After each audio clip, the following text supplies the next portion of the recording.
हाँ तो मेरे प्यारे दोस्त, मैं फिर आपके बीच में आया हूँ एक न्यू वीडियो लेकर के। यार इसमें इस्लाम धर्म का जो पार्ट अब बचा हुआ था, सेकंड पार्ट, मैं इसमें डिस्कशन करने वाला हूँ। तो ये इस्लाम रिलीजन का मैं आज बात करूँगा कि इस्लाम जो है सो कुछ समय के बाद दो पार्ट में बट गया। जिस प्रकार से आपने सुना होगा, सारे धर्म में कुछ समय के बाद जैसे जैसे लोगों में लोग जुड़ते चले गए और अपने अलग अलग विचार आती चली गई, ठीक उसी प्रकार से धर्म का पार्ट होता चला गया। और यहाँ पर भी इस्लाम धर्म, यहाँ पे जब हज़रत मोहम्मद साहब जी होते हैं तो अपनी विचारधारा को, अपनी जो उन्होंने फील किया था, अपनी वो दुनिया को जब बताते हैं तो लोग उनसे जुड़ते चले जाते हैं। लेकिन कुछ ही समय के बाद क्या होता है, जब उनकी मृत्यु हो जाती है और मदीना में जब दफनाया जाता है, उसके बाद धीरे धीरे लोगों की विचारधारा बदलती चली जाती है। और यहाँ पे दो ऐसे धर्म देखने मीन्स यहाँ पे दो ऐसे पार्ट इनका देखने को मिलता है। एक होता है सुन्नी और एक होता है शिया। एक होता है सुन्नी और एक होता है शिया। ये दोनों में ये डिफरेंस है कि जो हज़रत मोहम्मद साहब जी हैं, हज़रत मोहम्मद साहब की जो बेटी है जिनका नाम है फातिमा, और ये फातिमा की जो उनका हस्बैंड है जिनका नाम है अली। और ये जो अली है, ये अली जो इनके दामाद होते हैं, वो इनसे बात को सबसे पहले समझने की कोशिश करते हैं। और सबसे पहले यही अली ने हज़रत मोहम्मद साहब की कहानियों को समझते हैं और समझने के बाद ये लोगों को बताने का प्रयास करते हैं।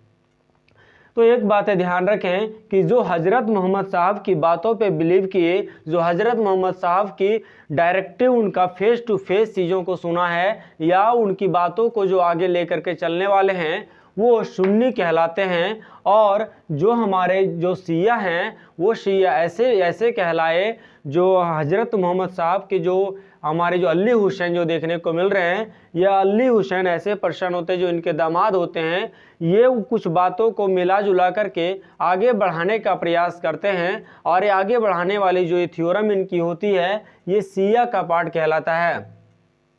तो ये सुन्नी और एक शिया। अब इसमें एक बातें देखने को मिल रहा है कि 661 एडी में अली जो है, अली का डेथ हो जाता है। मीन्स इनके अब यहाँ पे जब पार्ट होने लग जाता है, जब धर्म कई पार्ट में देखने को नज़र आने लगता है, लोगों की विचारधारा जब बदलती चली जाती है, तो बाद में अली का डेथ हो जाता है। और अली का जो बेटा होता है जिनका नाम है हुसैन, वो हुसैन का भी 680 एडी में इनका भी डेथ हो जाता है। कहाँ पे? तो करबला नामक स्थान पे। और ये करबला नामक स्थान कहाँ पे है? तो करबला आपका इराक में पड़ता है।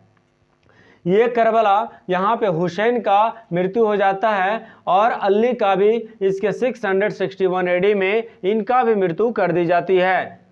अब यहाँ पे मैं बात करूँ, ये खलीफा जो थे, वो खलीफा हज़रत मोहम्मद साहब के जो है जो उन्हीं को बात को मान करके जो आगे बढ़ने वाले लोग थे, उसमें ये खलीफा उनके उत्तराधिकारी होते थे। मीन्स उन्हीं का वंशज जो आगे बढ़ता चला गया, उन्हें खलीफा का पद दिया जाता था। ये जो खलीफा है, खलीफा को 1924 में हटा दिया गया। मीन्स खलीफा का पद का अब यूज नहीं होता है। और ये तुर्की में यूज होता था। और इसको किसने हटाया? तो मुस्तफ़ा कमाल पाशा ने, ये तुर्की का रहने वाला है। और यही मुस्तफ़ा कमाल पाशा ने ये खलीफा का पद को ऑल टाइम के लिए रिमूव कर देता है और अपना टाइटल अब दूसरा कोई लगाना शुरू करता है। अब यहाँ पे मैं बात करूँ कि जो हज़रत मोहम्मद साहब हैं, ये हज़रत मोहम्मद साहब के बारे में, उनकी कैरेक्टर के बारे में, उनका जीवन की सारी चीज़ों को बताने का जो प्रयास किए हैं, उनका नाम है इब्न इशाक नाम का पर्सन ने, इशाक पर्सन जो है, इन्होंने ही सबसे पहला हज़रत मोहम्मद साहब के बारे में एक बुक लिखने का प्रयास किए और उनकी जीवन चरित्र को इन्होंने एक बुक के अकॉर्डिंग दुनिया के सामने रखने का प्रयास किए। अब यहाँ पे आता है कि जो हज़रत मोहम्मद साहब जी जो हैं, हज़रत मोहम्मद साहब का जब जन्म हुआ था तो उन्हीं के जन्म दिवस के तौर पे मनाया जाता है ईद मिलाद उन नबी। ये जो ईद मनाया जाता है वो ईद इसलिए मनाया जाता है क्योंकि उसी दिन हज़रत मोहम्मद साहब का जन्म हुआ था। अब यहाँ पे इस्लाम जो है धीरे धीरे ये हज़रत मोहम्मद साहब का कहना होता है कि ये जो कुरान बुक है, ये कुरान बुक मुझे किसने दिया है, तो मुझे गॉड ने दिए हैं, मुझे ईश्वर ने दिए हैं। और ये बुक, इसमें किसी भी कंटेंट को ना तो कभी हटाया जा सकता है और ना तो कभी जोड़ा जा सकता है। ये जो इसमें कुरान में जो सारे चीज़ें लिखी हुई है यही संसार के लिए सर्वोत्तम है और इसमें कोई भी चीज़ों को न्यू से जोड़ा नहीं जा सकता है। इसलिए आज भी जो हमारे जो बुक आपको आपके सामने देखने को मिल रहा है, ये जो कुरान की जो सारी बातें हैं वो आज भी सार्थक नज़र आती है या आज भी सारी संसार में उसी का यूज़ किया जाता है। अब यहाँ पे जो नमाज आपको पता होगा कि नमाज 5 टाइम्स हमेशा लोग इसका यूज़ करते हैं। मीन्स यहाँ पे नमाज का जो यूज़ होता है वो इसलिए नमाज मुसलमान को पढ़ना पड़ता है क्योंकि नमाज का मीनिंग ये है कि मैं जो पूरे दिन में गलतियां करता चला जाता हूँ, यहाँ पे हज़रत मोहम्मद साहब का कहना ये होता है, मीन्स उनके गॉड का कहना ये होता है कि इसमें हमारे धर्म में असत्य मीन्स फॉल्स नहीं होना चाहिए, कहीं पर भी असत्य का जगह नहीं है। और असत्य यदि है, आपने यदि गलत किया है तो गॉड के सामने माफ़ी मांगिए, उनके सामने इबादत करिए और उनको ये बताइए कि हमसे गलती हो गई, मुझे माफ़ कर दीजिए।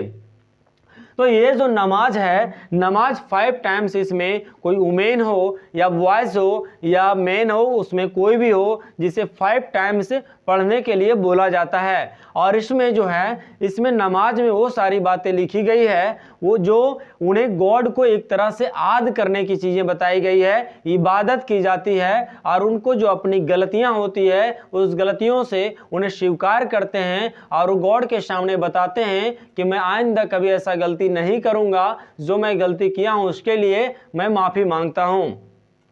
तो ये जो नमाज है, नमाज सभी के लिए ज़रूरी किया गया है। अब रोज़ा जो होता है, आपने सुना होगा, ये जो रोज़ा जो मनाया जाता है, रोज़ा जो बताया गया है कि यदि कोई व्यक्ति रोज़ा यदि यूज़ करता है या रोज़ा रखता है तो जो 40 टाइम्स नमाज पढ़ करके 40 बार वो जो नमाज पढ़ा है और गॉड के सामने जो इबादत किया है, यदि वो रोज़ा रखता है तो एक रोज़ा का पावर है कि उसको 40 बार नमाज पढ़ने की पावर उसे मिल जाती है। मीन 40 बार जो पढ़ता उसे जो फ़ायदा होता वो फ़ायदा एक रोज़ा रखने से मिल जाता है। इसलिए इस्लाम में रोज़ा भी बहुत ही मैंडेटरी होता है और इसे सभी लोगों को रखने के लिए कहा जाता है।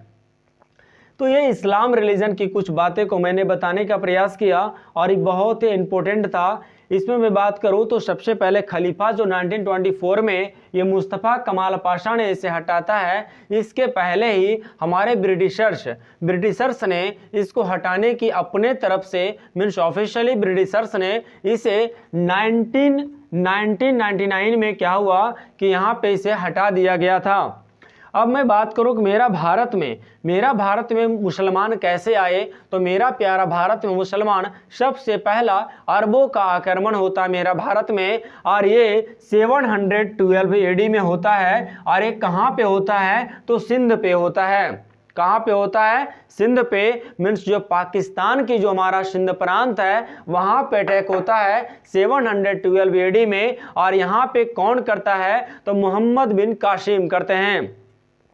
जो ये सिंध है, ये सिंध का उस समय जो राजा होता है वो होता है दाहिर। ये जो दाहिर नाम का पर्सन है वो वहाँ का शासक होता है, वहाँ का रूलर होता है। और ये रूलर पे 712 AD पे मोहम्मद बिन कासिम अटैक करता है। उसके बाद यहाँ पे जब यहाँ पे अटैक करता है, सबसे पहला मेरा इंडिया में मोहम्मद बिन कासिम ही सबसे पहला जजिया टैक्स लगाया था। सबसे पहले मोहम्मद बिन कासिम इंडिया में आए जब, तो दाहिर का शासन जहाँ पे है, यहाँ पे सबसे पहला इन्होंने जजिया टैक्स लगाया। और ये जजिया टैक्स क्या होता था कि जो इस्लाम को मानने वाले नहीं हैं, जो इस्लाम को मानने वाले लोग नहीं है, उस पे ये टैक्स लगाया जाता था। तो ये सबसे, उसके बाद हमारे इंडिया में बहुत सारे जब राजा आए, जैसे दिल्ली सल्तनत जब आता है तो दिल्ली सल्तनत में भी लगाया जाता है, सलेब डायनेस्टी में, मुगल टाइम पीरियड में भी होता है। लेकिन ये सबसे पहला जो जजिया टैक्स हमारा इंडिया में वसूल किया था, वो वसूल करने वाला मोहम्मद बिन कासिम है, जो 712 में किया था। उसके बाद में अब जो हिस्ट्री जो बताने वाला हूँ, कल से आपका स्टार्ट होगा, वो है मौर्य डायनेस्टी। मैं वो ऐसे शासक के बारे में डिस्कशन करने वाला हूं जिन्होंने पूरी भारत को सर्वश्रेष्ठ बनाने का प्रयास किया, और आज ही उनका जो आधार जो रखी गई थी वो आज भी मुझे याद आती है। और आज हमारा ये जो भारत, प्यारा भारत है जो बना हुआ है, जो इतने सुंदर भारत बना हुआ है, इस सुंदर भारत बनाने में सबसे बड़ा रोल कहीं मैं देखूं तो कहीं ना कहीं मौर्य डायनेस्टी का होता है, अशोक महान का होता है, पुष्यमित्र शुंग का होता है। मैं ऐसे ऐसे लोगों के बारे में बताने का प्रयास करूंगा जो बिहार में खास करके शासन करने की कोशिश किए और मेरा ये प्यारा भारत को आगे बढ़ाने का प्रयास किए। ये जो है आज इतना ही। Thank you so much. ये वीडियो आपको कैसा लगा जरूर बताएं, और यदि आपको अच्छा लग रहा है हिस्ट्री पढ़ने में तो आप इसको लाइक, शेयर और साथ में साथ आप लोगों के साथ भेजने की कोशिश करिए, अपने दोस्तों को जोड़ने का प्रयास करिए, और इसको एक बार सब्सक्राइब जरूर करिएगा आप इस चैनल को, ताकि आपको किसी भी प्रकार का वीडियो में अपलोड करूँ तो आपके पास इंफॉर्मेशन जा सके और आप देख सकें। हिस्ट्री आपको जैसा भी पढ़ने का आपको दिल करता है, एक बार हमसे जरूर बात करें। आपको निश्चित तौर पे हिस्ट्री ऐसा बताया जाएगा कि आपकी लाइफ में कभी भी आपके दिमाग से नहीं हटने वाली है। Thank you so much.